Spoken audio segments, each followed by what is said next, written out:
घर में रोज बिना वजह झगड़ा होता है। छोटी छोटी बातों पर मन अशांत रहता है। लक्ष्मी आती तो है पर टिकती नहीं। तो ध्यान से सुनिए, क्योंकि शास्त्र कहते हैं झगड़ा लोगों की गलती से नहीं, घर में छिपी कुछ अदृश्य भूलों से होता है। आज मैं आपको वही रहस्य बताने जा रहा हूं जिसे जानने के बाद या तो आपका घर सुधर जाएगा या फिर आप हमेशा के लिए कारण समझ जाएंगे। अब आगे जो मैं आपको बताने जा रहा हूं उसका प्रभाव इतना गहरा है कि जिसने भी इस पावन कथा को श्रद्धा और धैर्य से पूरा सुना है, उसके घर में झगड़ों की जगह शांति ने जन्म लिया है और टूटते रिश्तों में फिर से प्रेम लौट आया है। और प्रेम से बोलिए राधे राधे। और इस पावन कथा को अंत तक ध्यान से सुनिए, क्योंकि यह कथा सिर्फ सुनने के लिए नहीं, जीवन बदलने के लिए है। बहुत पहले की बात है। एक नगर था, धर्मनगर। वहां एक सेठ रहते थे, नाम था धनदेव। धन खूब था, प्रतिष्ठा भी थी, मंदिर में दान भी देते थे, पर उनके घर का आंगन जैसे शांति से रूठा हुआ था। सुबह होते ही तकरार, भोजन पर कटु वचन, छोटी बात पर आग, और रात होते मन का भार इतना कि कोई किसी से आंख मिलाकर ना बोले। उनकी पत्नी कहती, मैंने क्या बिगाड़ा? बड़ा बेटा कहता है, पिताजी किसी की नहीं सुनते। छोटा बेटा कहता है, भैया हमेशा मुझे नीचा दिखाते हैं। और सेठ धनदेव मन ही मन कहते हैं, सब मेरे खिलाफ है। एक दिन नगर में एक वृद्ध ब्राह्मण पधारे। देह पर धूल लगी थी, चेहरे पर तेज था और वाणी ऐसी की जैसे भीतर के बंधन खोल दे। लोग उन्हें शांतिदास कहते थे। सेठ धनदेव ने सुना कि यह शास्त्रों के झांता है, घर गृहस्थी के दोष भी समझते हैं। सेठ ने उन्हें आदर से बुलाया, पांव धोए, आसन दिया, फल पानी रखा और फिर एक सांस में कह दिया, महाराज मेरे घर में सुख नहीं टिकता, झगड़ा रोज होता है। कारण बताइए, उपाय बताइए। मैं दान करता हूं, पूजा करता हूं, फिर भी घर में आप क्यों? शांतिदास ने सेठ को देखा और बोले, सेठ जी शास्त्रों में एक बात आती है, जहां वाणी तप्त हो जाए वहां अग्नि पहले जीभ पर लगती है। फिर घर पर झगड़े का कारण केवल वाणी नहीं बताइए। क्या आपके घर में सब मिलकर भोजन करते हैं? सेठ ने कहा, कभी कभी, अब सब अपने अपने समय से खाते हैं। शांतिदास बोले, और घर का द्वार क्या सूरज ढलने भी खुला रहता है, भीतर बाहर का आना जाना? सेठ ने कहा, हां, मुनीम आता है, पड़ोसी आते हैं, रिश्तेदार बहुत लोग आते हैं। शांतिदास ने फिर पूछा, घर में देवस्थान कहाँ है?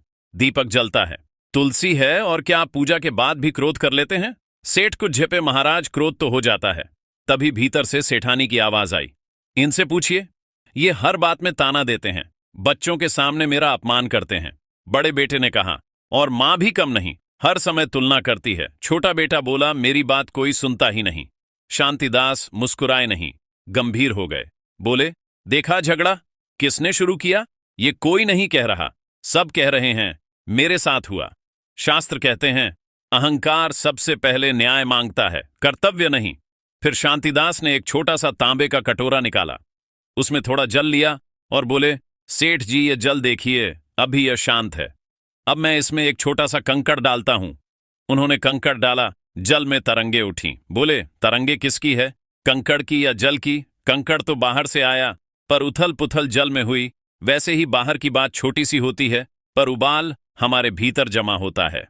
सेठ ने कहा, तो भीतर क्या जमा है महाराज? शांतिदास बोले, 3 दोष जिन्हें शास्त्र गृह कलह के मूल कहते हैं।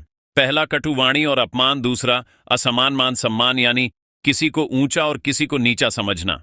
तीसरा गृह में नकारात्मक संस्कारों का संचय, जैसे अशुद्धता, अस्त व्यस्तता, और घर में हर समय शिकायत का माहौल। सेठ ने कहा, पर मैं तो धार्मिक हूं। शांतिदास ने तुरंत कहा, धार्मिक होना और धर्म में स्थिर होना अलग बात है। शास्त्र में गृहस्थ के लिए धर्म का पहला नियम है, घर को आश्रय बनाओ, रणभूमि नहीं। जहां स्त्री भय में हो, बच्चे तिरस्कार में हो और पति क्रोध में, वह घर नहीं, तपोवन भी नहीं, वह तो संघर्ष का मैदान बन जाता है। सेठ धनदेव कुछ देर चुप रहे, फिर बोले, महाराज उपाय बताइए, मैं क्या करूं? शांतिदास बोले, उपाय बाद में, पहले परीक्षा। आज रात में आपके घर ठहरूंगा, मैं देखना चाहता हूं झगड़ा किस मोड़ पर जन्म लेता है। सेठ ने सोचा, आज तो घर संभाल लेंगे, सबको पहले ही समझा दिया, कोई ऊंची आवाज नहीं करेगा महाराज। ठहरे हैं, रात हुई, घर में समझाता नहीं हमले। शांतिदास बोले, दिखा मैं भोजन बनाऊं, पर जैसे ही परोसने की बात आई, बड़ा बेटा बोला, मेरे हिस्से में हमेशा कम क्यों? छोटा तो बस खेलता रहता है। छोटा बोला, मैं खेलता हूं तो क्या आपकी तरह हर समय आदेश तो नहीं देता? मां ने कहा, बड़ा बेटा ही घर संभालता है। छोटा तिलमिला गया। सेठ ने बिना सोचे थप्पड़ की धमकी दे दी। चुप, और बस वहीं से आग भड़क गई।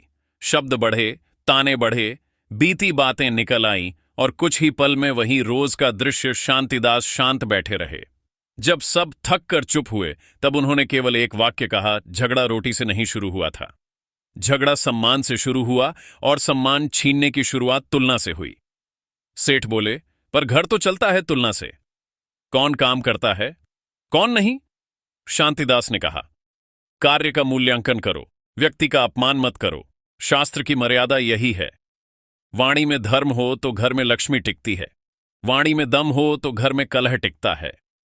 फिर उन्होंने सेठ से कहा, एक काम करो, कल सुबह से 3 दिन तक एक नियम, कोई भी व्यक्ति घर में किसी को उसके पुराने दोष याद दिलाकर नहीं बोलेगा, न तुम हमेशा न तू कभी। शास्त्र कहते हैं जिस घर में हमेशा और कभी जैसे शब्द आ जाए वहां सत्य नहीं रहता, केवल आरोप रहता है। सेठ ने कहा, और अगर कोई नियम तोड़े, शांतिदास बोले, तो दंड होगा। उस दिन वो व्यक्ति देवस्थान में दीपक जलाकर मौन रखकर घर के सबसे छोटे सदस्य से क्षमा मांगेगा, क्योंकि अहंकार को तोड़ने का सबसे सरल उपाय है झुकना सीखना। इतना सुनते ही बड़ा बेटा मन में जल गया। मैं क्यों झुकूं, छोटा भी सोचने लगा, मुझसे क्षमा मांगेंगे तो अच्छा लगेगा। सेठानी के भीतर भी विचार आया, अगर ये सच में झुके तो घर बदल सकता है। लेकिन सेठ धनदेव के भीतर सबसे बड़ा युद्ध चल रहा था। मैं घर का मुखिया हूं, मैं क्षमा मांगूं। शांतिदास ने जैसे उसका मन पढ़ लिया, बोले, सेठ जी, मुखिया वही है जो आग देखकर पानी बने, जो आग में घी डाले वो केवल मालिक है, मार्गदर्शक नहीं। और फिर शांतिदास पास उठे, देवस्थान के पास गए। उन्होंने देखा देव की मूर्ति तो थी पर धूल जमी थी, दीपक बुझा पड़ा था, तुलसी सूखी थी। उन्होंने धीरे से कहा, जहां ईश्वर की स्मृति केवल दीवार पर रहे और हृदय में ना उतरे, वहां वाणी का नियंत्रण टूटता है, और जब वाणी टूटती है तब संबंध टूटते हैं। सेठ ने कांपती आवाज में पूछा, महाराज, क्या हमारे घर में कोई दोष है, कोई वास्तु, कोई दुष्ट छाया? शांतिदास बोले, दोष है, पर पहले मन का दोष, फिर घर का, और फिर संगति का शास्त्र कहते हैं। जिस घर में दिन भर पर निंदा, कटाक्ष, अपमान और क्रोध का धुआं उठे, वहां नकारात्मकता जमती है। उसे लोग छाया कहते हैं, पर छाया बाहर से नहीं आती, हम ही बनाते हैं। सेठ धनदेव की आंखें नम हो गईं। बोले, तो शुरुआत कहां से करूं? शांतिदास ने कहा, शुरुआत आज से एक वाक्य से, अभी इसी क्षण अपने परिवार के सामने कहो, मेरी वाणी से यदि तुम्हें चोट लगी हो तो मैं क्षमा चाहता हूं। यह वाक्य आपके घर के लिए पहला दीपक होगा। कमरे में सन्नाटा छा गया। बड़ा बेटा और छोटा बेटा भी स्तब्ध। सेठानी की आंखें भर आई। सेठ धनदेव के होंठ कांपे, पर अहंकार बीच में दीवार बनकर खड़ा था। बाहर से लगता था यह बस एक वाक्य है, पर भीतर से यह पूरा जीवन बदलने का द्वार था। सेठ ने गहरी सांस ली और जैसे ही वह बोलने ही वाले थे, उसी समय बाहर आंगन में किसी ने जोर से द्वार खटखटाया। सेठ चौंक गए। इतने रात में कौन? शांतिदास ने धीमे स्वर में कहा, सेठ जी, यही तो परीक्षा है। जब घर में शांति का दीप जलने लगे तब पुराना कलह भी आखिरी बार जोर से दरवाजा खटखटाता है। धनदेव के हाथ अपने आप उठे, जैसे क्रोध का दरवाजा खोल देंगे, पर शांतिदास ने बस आंखों से संकेत किया धीरे। सेठ ने कुंडी खोली। बाहर उनका मुनीम खड़ा था, घबराया हुआ, सांस फूलती हुई। बोला, सेठ जी माफ कीजिए, रात में आना पड़ा। गोदाम के पास 2 आदमी संदूक उठाकर भाग रहे थे। चौकीदार ने शोर मचाया तो वे अंधेरे में निकल गए। नुकसान तो बड़ा नहीं हुआ, पर मैं डर गया था। सेठ का चेहरा तम-तम उठा। उनकी जीभ पर वही पुरानी आग चढ़ाई। तू किस काम का है? चौकीदार किस लिए रखा है? बड़ा बेटा भी पीछे से बोल पड़ा, मैंने पहले ही कहा था ये लोग ढीले हैं। छोटा बेटा हंस पड़ा। अब देखो फिर शुरू हो गया। सेठानी ने ताना मारा। घर में शांति की बात कर रहे थे और बाहर की खबर आते ही असली रूप निकल आया। बस एक छोटी सी घटना ने फिर वही कला उठा दिया, पर इस बार शांतिदास बीच में खड़े हो गए। उन्होंने बहुत ऊंचा नहीं, बहुत धीमा बोला, देखो यही है घर के झगड़े का कारण। बाहर चोरी हुई नहीं, भीतर धैर्य चोरी हो गया। धन का नुकसान नहीं, धर्म का नुकसान हो रहा है। मुनि सिर झुकाए खड़ा था। शांतिदास ने उससे कहा, तुमने सूचना दी, यह तुम्हारा कर्तव्य है। भय हो तो भी सत्य कहना चाहिए। फिर वे सेठ की ओर मुड़े, और आपका कर्तव्य है डांटना नहीं, व्यवस्था बनाना। क्रोध से केवल अपमान बढ़ता है, समाधान नहीं। सेठ के भीतर कुछ टूटने लगा। उन्हें अपने पिता की सीख याद आई। घर की देहरी के भीतर आवाज ऊंची हो तो लक्ष्मी बाहर निकल जाती है। उन्होंने पहली बार मुनीम से नरम स्वर में कहा, ठीक है, सुबह बैठकर व्यवस्था करेंगे, तुम जाओ विश्राम करो। घर में सन्नाटा छा गया, पर अब यह सन्नाटा भारी नहीं था, हल्का था, जैसे तूफान के बाद हवा साफ हो। शांतिदास ने धीरे से कहा, अब बोलो सेठ जी, वही वाक्य जो दीपक बनता है। सेठ धनदेव ने पत्नी की ओर देखा, दोनों बेटों की ओर देखा। उनकी आवाज भर्रा गई। मेरी वाणी से, मेरे व्यवहार से यदि तुम्हें चोट लगी हो तो मैं क्षमा चाहता हूं। मैं मुखिया हूं, इसलिए मुझे ही पहले बदलना होगा। सेठानी की आंखों से आंसू बह निकले। प्रिय दर्शक बंधु, कथा समाप्त होने से पहले मैं आपसे सिर्फ इतना ही कहना चाहता हूं। आपके एक छोटे से क्लिक में किसी की जिंदगी बदलने की ताकत छुपी है। हम इस चैनल से जो भी कमाई होती है उसका हर हिस्सा एक इंसान, एक पशु पक्षी और एक जीव जंतु की सेवा में लगाया जाता है।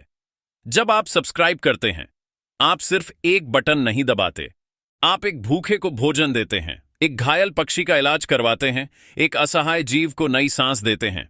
शायद आप सोचे मेरे एक सब्सक्राइब से क्या होगा, तो मैं दिल से कहता हूं आपके एक सब्सक्राइब से एक जिंदगी मुस्कुराती है। तो आज अगर आपके दिल में जरा सा भी प्यार है, थोड़ी सी भी करुणा है, अगर आपको लगता है कि हम किसी के लिए कुछ अच्छा कर रहे हैं, तो इस नेक काम में बस एक लाइक और सब्सक्राइब से जुड़ जाइए। आपका हर क्लिक किसी की उम्मीद बन जाता है, किसी की प्रार्थना बन जाता है। तो आइए हम मिलकर सिर्फ कथा ना सुने, बल्कि किसी जीवन के रक्षक भी बने। अभी सब्सक्राइब करिए और एक लाइक कर दीजिए और प्रेम का यह संदेश आगे बढ़ाइए, और हो सके तो कमेंट में जय श्री राधे राधे जरूर लिखें।